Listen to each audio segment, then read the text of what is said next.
मनोजवं मारुततुल्यवेगं जितेन्द्रियं बुद्धिमतां वरिष्ठं वातात्मजं वानरयूथमुख्यं श्रीरामदूतं शरणं प्रपद्ये।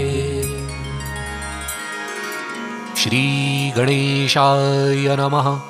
ॐ नमो भगवते विचित्रवीरहनुमते प्रलयकालानलप्रज्वलनाय प्रतापवज्रदेहाय अञ्जनीगर्भसम्भूताय वटविक्रमवीरदैत्यदानव यक्षरक्षो गणग्रहबन्धनाय भूतग्रहबन्धनाय प्रेतग्रहबन्धनाय पिशाचग्रहबन्धनाय शाकिनीडाकिनीग्रहबन्धनाय काकिनीकामिनीग्रहबन्धनाय ब्रह्मग्रहबन्धनाय ब्रह्मराक्षसग्रहबन्धनाय चोरग्रहबन्धनाय मारीग्रहबन्धनाय एहि एहि आगच्छ आगच्छ आवेशय आवेशय मम हृदये प्रवेशय प्रवेशय स्फुर स्फुर प्रस्फुर प्रस्फुर सत्यं कथय व्याघ्रमुखबन्धन सर्पमुखबन्धन राजमुखबन्धन नारीमुखबन्धन सभामुखबन्धन शत्रुमुखबन्धन सर्वमुखबन्धन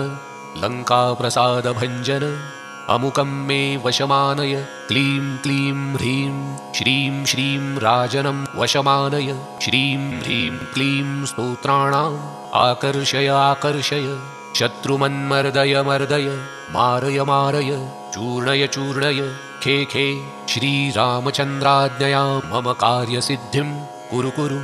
ॐ ह्रां ह्रीं ह्रूं ह्रैं ह्रौं रः फट् स्वाहा। विचित्रवीरहनुमन् मम सर्वशत्रुन् भस्म कुरु कुरु। हन हन हुं फट् स्वाहा। 11 जपित्वा सर्वशत्रुन् वशमानयति नान्यथा इति मारुतिस्तोत्रं समाप्तम्।